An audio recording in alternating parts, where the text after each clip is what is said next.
Hey, what's going on YouTube? It's your boy Rico, and I'm back with another video. Today we're going to talk about what it takes to become a famous Instagram photographer. And I'm definitely not qualified to tell you, but the person I'm about to have on is. So y'all know how we do it. Let's jump right into it. Alright, so boom, we rolling. Alright, so I got my boy Dino in the building. Y'all might know him as the Nikon icon. What's going on, bro? Yes, sir. What's up, man? If y'all been watching my channel, I've been making videos about how to make money online, or not just online, how to make money, period. Yeah.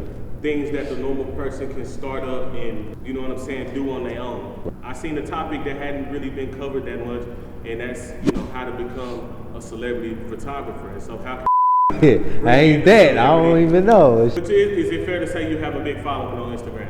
And Yeah. And one of your pages got deleted or something, or hacked, right? Yeah, but I wouldn't say that I'm a celebrity because of that, because the Instagram following could be a bunch of people that. Just, right. Yeah, but I would say I'm climbing and I'm striving to be that though, for sure. First, startup costs. My assumption is the first thing. What am I looking for a starter level camera? What am I looking at? Man, I tell everybody who just starting out straight out top, Right. get a Canon, because it's the most user-friendly camera. You know what I'm saying? Like, you can be a beginner and get a Canon and look like you've been doing this for years. Right. So I tell everybody go get them a Canon.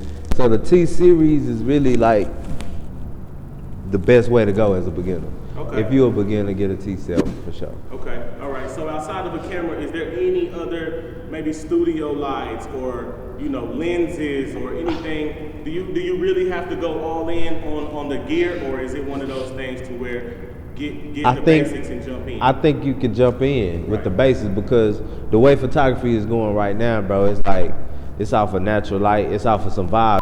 Your ain't gotta look commercial no more for you to be Right. a photographer. Right. You know what I'm saying? You jump out there and you can just get you a camera, you can get you one light, Right, and just in case, and a reflector. right, okay.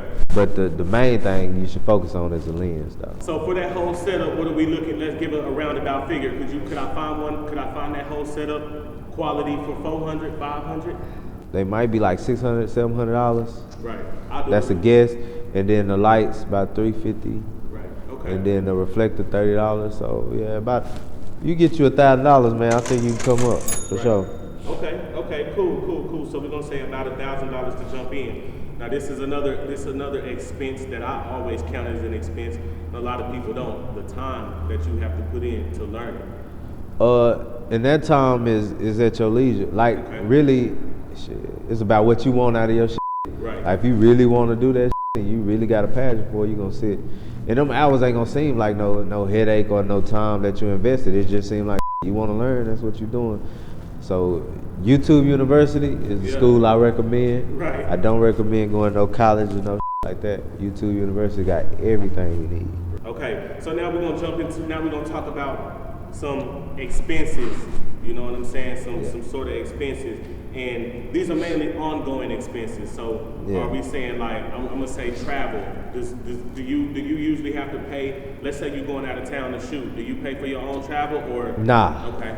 Nah, that's not on top of my fee. You gotta fly me out there if it's that important to you. Right. Dang, that's lit, bro. That's lit. Any camera maintenance? Is there something that you should put on the side in case your camera's gonna go out? Or Man, the beautiful thing, well, I haven't ever experienced that. I just buy a camera and work it till I see something new that come out and work that. Like I never reached the camera limit, so I don't know what the procedures is. Right. I'm sorry I can't be a help to you guys right now on that aspect of the game, but my camera you just keep, bro. You keeping it real. You keeping it 100 from your lens, which is all we want. Yeah. Okay, the last thing I got there is maybe do you put aside some money for a rainy day? Like if since we already ruled out the malfunction, theft. Have you ever got some? Yeah, I got a lot of shit though. So my shit got stole like 3 times already. I might leave. I done left the bag at a shoot, or I done left all my equipment somewhere because I'm moving too fast, trying to get to the next. Right. And it can happen like that. But this recent time, I left my car door unlocked. He got my lights and my backpack, which wasn't at the time, you know what I'm saying? Okay. And I just put, really, bro, it don't even matter because I just put it on my homeowner's insurance and got it back. All right, so my boy is definitely insured. Okay, so now, definitely insured. So, you know, this is just, like I said, this is a real photographer we talking to. I'm going to put all his photos up on this video just so y'all can see, bro. It's for real with it. So now we're gonna jump into one of my favorite parts. We get to keep it realer than most of the time, and that's challenges, bro. Okay, what are the challenges? Is safety somewhat of a challenge? Never thought about it, nah. No. So I guess not. Nah. Right. Okay. Because this is my assumption, and I'm gonna break it down this way and tell me if I'm wrong. My assumption is that it's not really dangerous because 90% of the time you're dealing with women. With photography. So you don't gotta worry about somebody being outside waiting or whatever. You talking about, I ain't never, even with dudes, I mean, like, I ain't never just, even rap, like, I ain't never had no. Challenges, how much time does it take? Could you work a full-time job and do this? Nah, I tried that. When I first started photography, man, I was trying to work and do photography, but it's not the way. Whatever you put your time into, your 8 hours, because most people got 8 hours of energy to give to something. Right. And if I give my 8 hours to that job, I can't even give it to myself, bro. Right. So you got to choose one. Right. We already established you haven't really had any equipment issues. That's not really a challenge. Finding models. How did you find models in the beginning? Shit. Instagram, really? Damn. Okay. So I kind of knew a lot of them already. That's true. Then I just hit them up like, hey, look, I'm looking to start photography. Y'all want to, start out being my muse or something? Right. Yeah. But I know I reached out to the hot ones though, because it'll waste your time to reach out to somebody not really doing that shit. No, that's real. That's real. I think you sort of gotta understand how advertising works, and there was some times where I was willing to do work for Lil Durk. Recognition and being able to say, hey, I work with them is a form of payment, bro. Yeah. Because it brings clientele, which is gonna pay more than what you would have had you never shot that person. Right. Quality. Because one thing I know when I tried to be a photographer for a weekend, I just felt like bro said a weekend. Yeah, I did, bro. I said, man, I seen somebody that was maybe getting $100 a shoot, and I said, man, I can knock these shoots out. You know what I'm saying? And then I realized that, man, I need a better quality camera. So I guess my main thing, and honestly, new YouTubers face the same challenge too, is feeling like, man, in order to be successful, I have to have the best, most expensive camera out there. Is it one of those things to where use what you got, learn how to get good at it, or are you going to? It's really about the equipment, bro. Like I could try to sugarcoat that, because when I started, bro, I started out dirt cheap. My first camera, bro, it was like $500, and that's not it's gonna shoot and it's gonna get you some shit, but it ain't gonna be the quality that you can give. Right. And then with me wanting to kind of sort of be the best at the shit, or whatever I'm doing or whatever I'm invested into, I just didn't feel like that camera that I had at first was doing the job. So, I went a level up, and it got better, and that's how I know the difference. You know what I'm saying? From $500 to $1,500. Now this camera right here. So what you got? This camera right here was $3,500. The D850. I think it's like number 2 on the shooter's list. Right. This lens, damn near 2 bands too. So, and the quality speaks. You know what I'm saying? The quality speaks. Like, I don't even really got to talk about it. If you're going to show them some images, they're going to see it. Oh, yeah, for sure. I wish I had some pictures to give you from when I first started with the 500, and then they'll see. Now we're going to give them some pro tips. We're going to give them just sort of some pre-game. All right, so if I'm trying to learn photography, what should I start off with learning? What should I start off with learning as far as like, you should learn lighting. Lighting, okay. Lighting, because you know what I'm saying, the light is what makes the photo.